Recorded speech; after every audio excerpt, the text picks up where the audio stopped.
आज JSSC topper Shri Ramakrishna Mahato से मिलवाने जा रहे हैं, जो 2016 बैच के झारखंड टॉपर रहे थे। सिविल के मतलब सिविल कैटेगरी में सिविल ब्रांच का जो वैकेंसी आया था उसमें ओवरऑल झारखंड टॉपर थे, है ना। आज आप पास जो भी सवाल है, जो भी क्वेश्चन है या जो भी है, किस तरह से पढ़ाई करना चाहिए, क्या करना चाहिए, इस संबंध में जो भी जानकारी लेना है आपको, आप इनसे आप ले सकते हैं, ठीक है ना। और फिर आप ताकि आपके फ्यूचर में वो काम आ सके जो तरीका है, क्योंकि टॉपर है इनका टिप्स जो है वो बहुत काम करता है, ठीक है ना।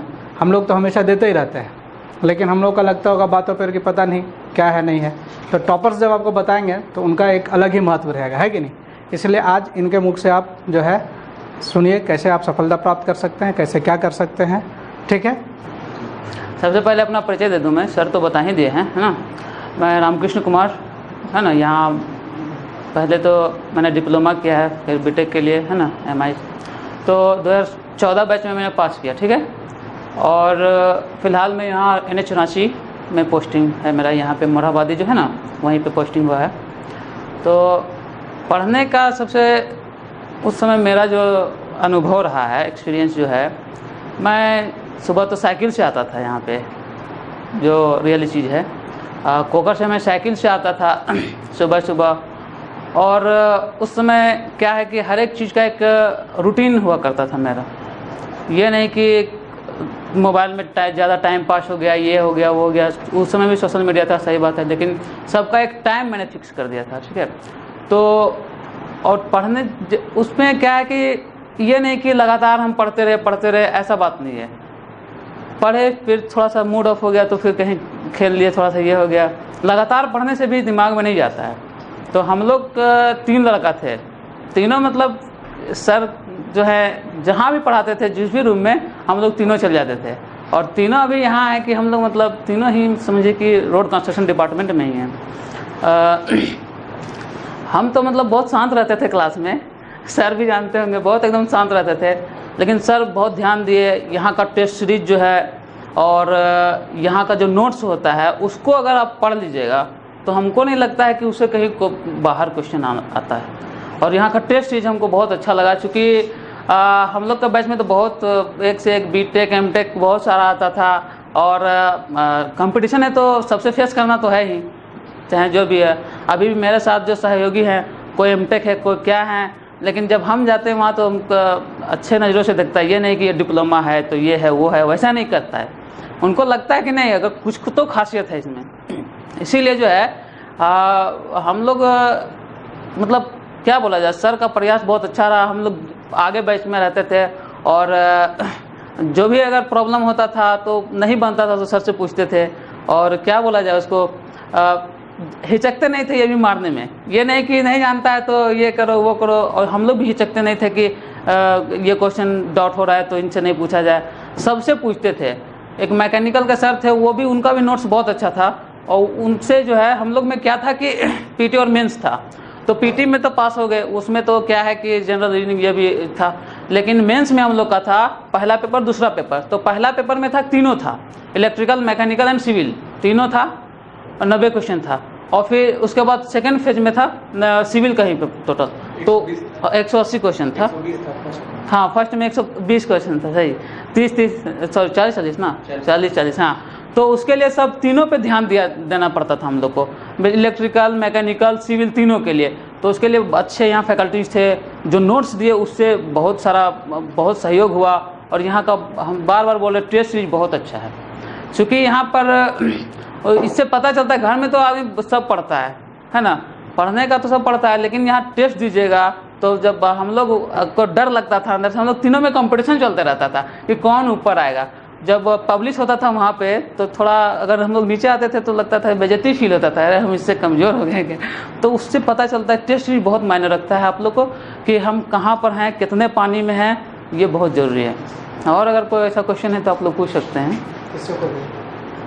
पढ़ाई के दौरान टाइम मैनेजमेंट का क्या है? हाँ बिल्कुल, वो ये सबसे ज़रूरी चीज़ आपने पूछी है, क्योंकि देखिए टाइम मैनेजमेंट ही आपको पढ़ाई करने का तरीका क्या है, कैसे पढ़ते हैं आप। सबसे पहले आप जो है, मेरा अगर बोला जाए तो मैंने सुबह उठ के ही मैं पढ़ता था। तो सुबह में क्या होता है, थोड़ा सा सुबह उठता हूँ और फिर थोड़ा सा व्यायाम कर लिया, उस समय की बात मैं बता रहा हूँ। उसके बाद जो है 2 घंटा पढ़े, 3 घंटा पढ़े, उसके बाद फिर ट्यूशन आ गए। मतलब 4 बजे सुबह उठते थे, है ना। जो रियलिटी चीज़ बता रहे हैं हम, ये नहीं कि फेंकने वाला काम नहीं करते, ठीक है, जो एकदम सही चीज़ बता रहे। हम 4 बजे उठते थे, आधा घंटा व्यायाम करते थे छत वत में जाकर, उसके बाद फिर थोड़ा पढ़ लिए, वही 1-1.5 घंटा, उसके बाद फिर कोचिंग आ गए। कोचिंग में जो भी हम लोग रहते थे, बैच के लड़का लोग लड़की लोग, तो उन जो भी प्रॉब्लम होता था सबसे पहले हम लोग डिस्कस करते, उसके बाद सर जो भी प्रॉब्लम आए सर को पूछते थे। अगर नहीं कोई बना पाया तो फिर सर के पास जाते थे, ताकि अगला आदमी जान रहा है ये पता चले ना कि मेरे से आगे है वो, है ना। तो उसके बाद सर के पास जाते थे कि हाँ ये प्रॉब्लम है सर, तो सर भी बोलते थे कि हाँ जहाँ तक हो सकता था ये एकदम पूरा सपोर्ट करते थे कि ये करो वो करो। मतलब बहुत मोटिवेशन भी देते थे, कभी भागवत गीता, कभी क्या क्या बहुत सुनाते थे। मतलब ये नहीं कि बोरिंग नहीं होने देते थे, बोर नहीं होने देना है, सही बात है। जो मान लीजिए पीछे बैठ गया है तो थोड़ा बोर हो गया तो देख रहा है इधर उधर, तो बोर नहीं होने देते थे।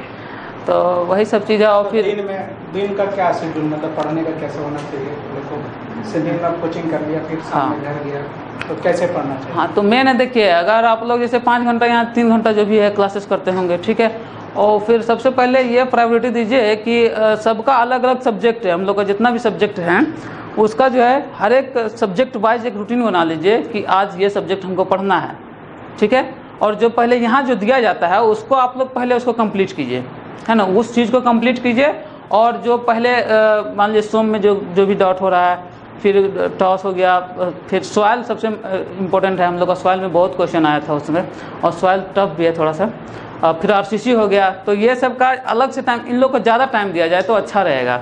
जैसे इन्वायरमेंटल हो गया, तो इन्वायरमेंटल में तो वो भी पढ़ना है, थ्योरेटिकल ना है, इसलिए उसको जो है सर बहुत अच्छे तरीके से डील कर देते हैं। इन्वायरमेंटल तो अपने पब्लिक हेल्थ डिपार्टमेंट है ही तो वो तो अच्छे से डील कर देते हैं, तो उससे ज़्यादा पढ़ने की ज़रूरत नहीं हमको लगता है। और बाकी देखिए टाइम का मैनेजमेंट, जैसे कि सुबह 1-2 घंटा पढ़ लिए, कम से कम तो सुबह तो ज़रूर पढ़ना चाहिए।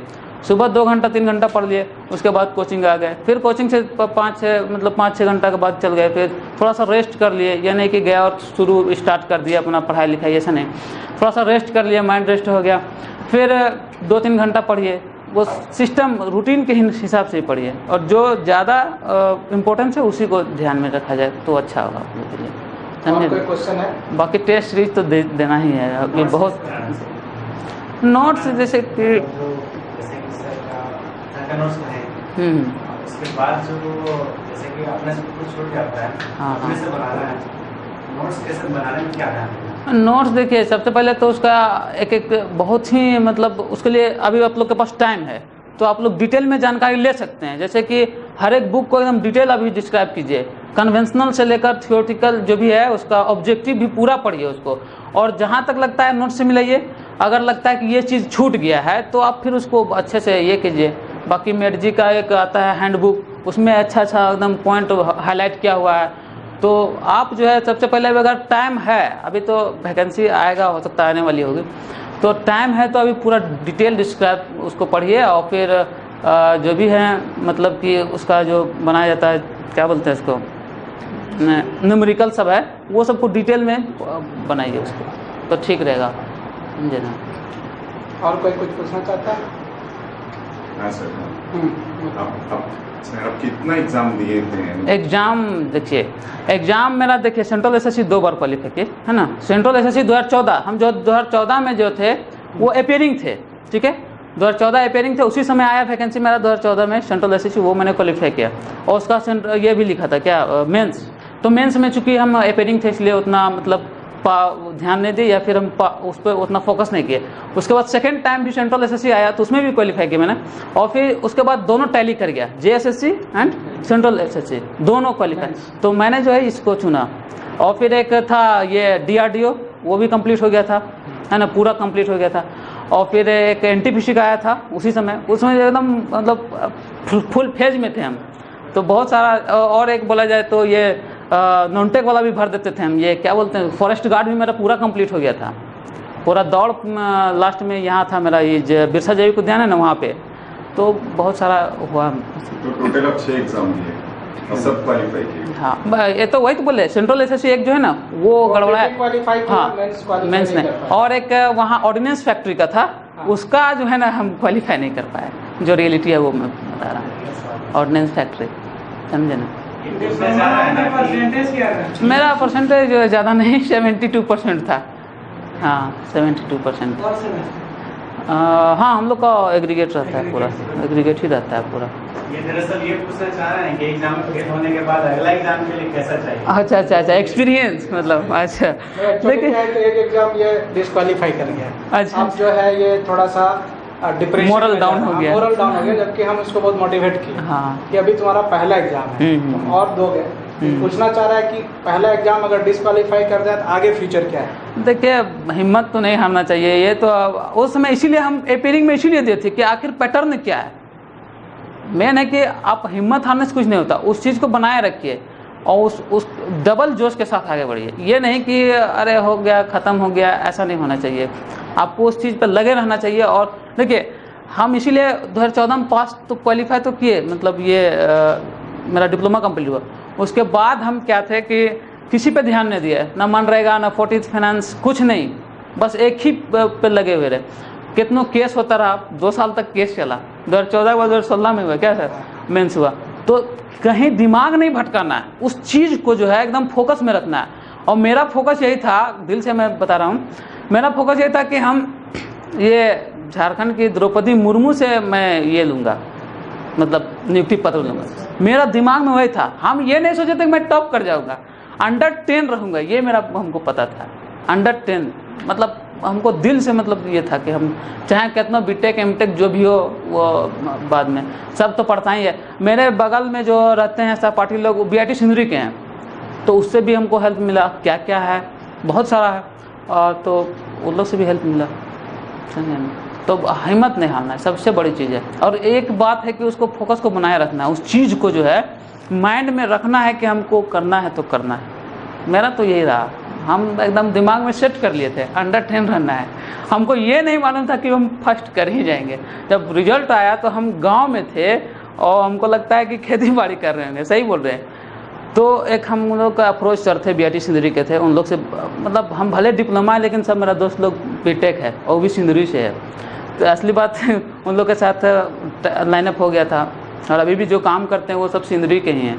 तो उन लोग वही हमको फ़ोन करके बोले, और यहाँ जो मिलता है हमको तो यहाँ पढ़ते भी थे, और उन लोग से भी जो है जितना भी टिप्स हो सकता था हम गेन करते थे। ये नहीं कि अरे हम ये हैं वो, अपने ऊपर मतलब ये ईगो नहीं रखना चाहिए कि हम बहुत तेज़ हैं, ये है वो। जहाँ से जो मिले उसको कलेक्ट करके पढ़ना चाहिए, बहुत ज़रूरी चीज़ है ये। तो उनसे उन लोगों से हमने संपर्क किया, वो बहुत सारा दिल्ली से पढ़ के आया था, ये मास्टर ये वो, उन लोग से जो भी था उस समय डिटेल जानकारी, क्योंकि 2 साल तो मेरा बैठ गए थे, 2 साल में पूरा डिटेल मैंने पढ़ा उसको, समझे ना। ये नहीं कि नहीं हो रहा है तो मतलब हार मान जाना है कि वैकेंसी नहीं आ रहा है, ये नहीं। देखिए अपॉर्चुनिटी बहुत कम आता है, उसको ग्रास्प करना एकदम बहुत ज़रूरी है, बहुत कम आता है। अब देखिए मेरे साथ बहुत सारे लड़के थे डिप्लोमा में ही फेल कर गए बेचारे, 23 लड़के थे। ऐसा बात नहीं कि मतलब डल स्टूडेंट, डिप्लोमा में फेल कर गए तो उन लोग को नहीं हुआ। तो मेन है कि अपॉर्चुनिटी बहुत कम आता है, हम लोग तो इसीलिए क्या है कि बहुत ज़रूरी है। और कोई क्वेश्चन है?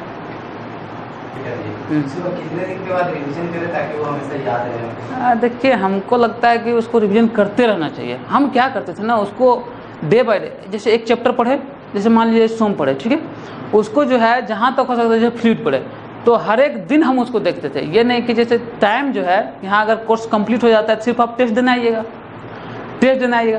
अब टेस्ट में क्या होता है कि हम उसमें क्या करते थे, हर एक दिन उस चीज़ को देखते थे। ये नहीं कि उसको छोड़ दिए, बक्सा में डाल दिए फिर बाद में पढ़े, वैसा नहीं। हर एक दिन उसको रिवाइज करते। रिवाइज करना सबसे ज़रूरी चीज़ है। Practice makes a man perfect होता है ना, वही चीज़ है। प्रैक्टिस बहुत ज़रूरी है। अगर प्रैक्टिस नहीं कीजिएगा तो कुछ नहीं होगा। बहुत तेज़ लड़का, हम भी उतना तेज़ नहीं थे, सही अगर रियलिटी चीज़ बताए तो। मैंने प्रैक्टिस बहुत किया, तेज़ हम बिल्कुल नहीं थे, हम अपने एक्सेप्ट कर रहे हैं। तो प्रैक्टिस बहुत ज़रूरी है, प्रैक्टिस बहुत ज़रूरी है, समझे ना। और कोई बात नहीं। और कोई